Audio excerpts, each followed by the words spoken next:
Hey you guys, it's Peter, and welcome to my channel, Peterisms, where I tell stories of my life and just little tidbits of things that I've learned through all of the stuff that I've gone through in my own life. And we have special guests with us today. PP is right here, and then, hello, it's Boo Radley. He thinks he's a superstar at this point because he's in videos daily. I have received so many messages recently, and the support has been awesome, you guys. I really, really appreciate it. Thank you so much. But one of the overriding things that people continue to say to me is, how do you stay so positive? How do you stay so calm through all of this? And, you know, it's been kind of a learned experience over a long part of my life, to be honest with you. It's not something that happened overnight. And when I think back, you know, over times of my life where like I'm really specifically thinking about like one job that I had, and I was just so miserable at this job, and I just didn't really think I could even go in one more day. And actually, I remember like going over to my best friend's house every day after work, and she and I would sit there and talk. This is my best friend, Tanya.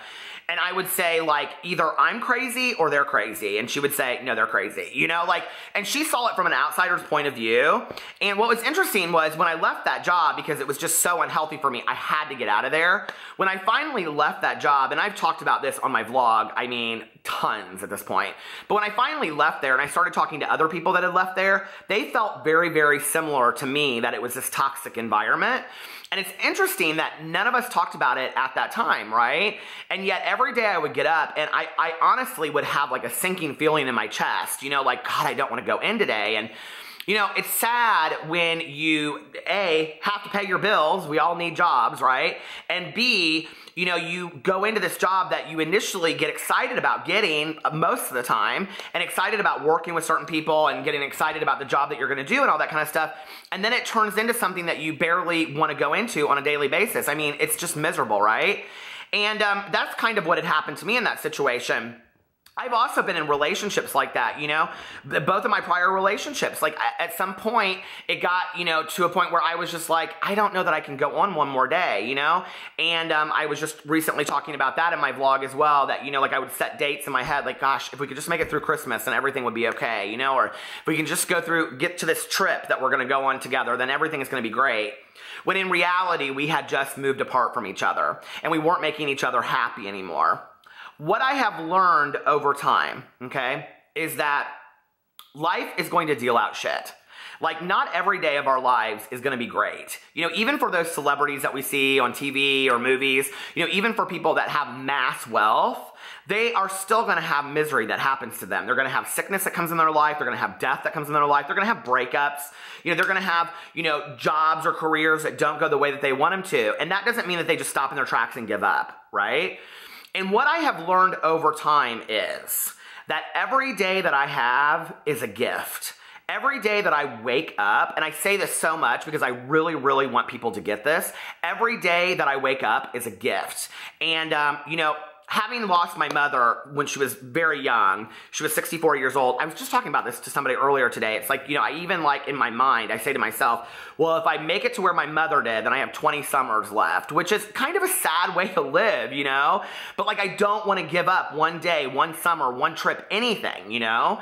And so what's my alternative when bad shit happens? To just sit and wallow in it and say, well, woe is me, and what am I going to do, and whatever. No. And that doesn't mean that you ignore it. Like, you take action to deal with those things, but then you go on with your life, right?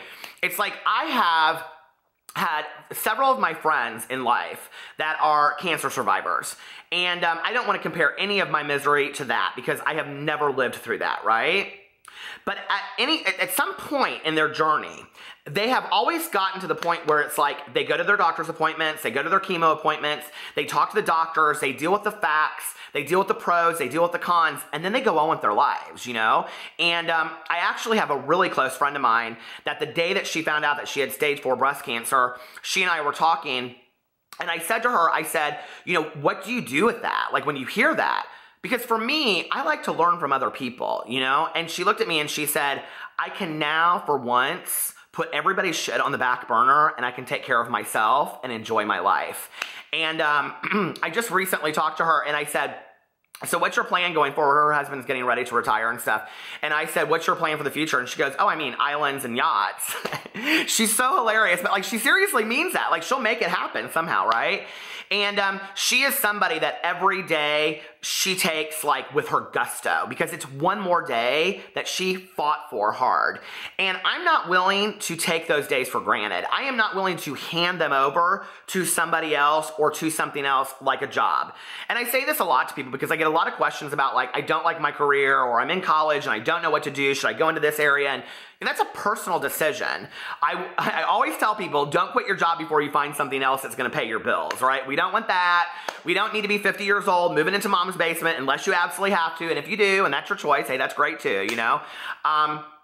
Funny thing, my mom used to say to me, so I live in my mom's condo now that she had before she passed away, and it was left to me.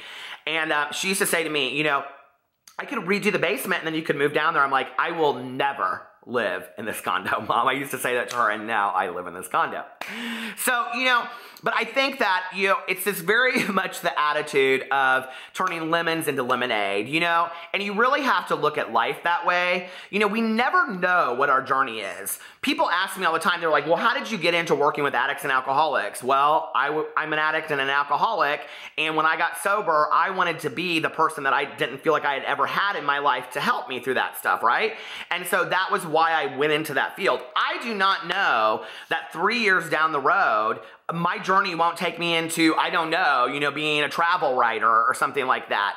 I just have no idea what my journey is going to be, you know, and 2 years ago, I was wanting to like have people look at my book. And so, you know, I started on BookTube and I got real excited about it. And then I was a booktuber, and then that like opened things for me where I, you know, work with like publishers and things like that. And it's just so cool. As long as we float down this river of life and we stop resisting it and we allow the lessons to come in.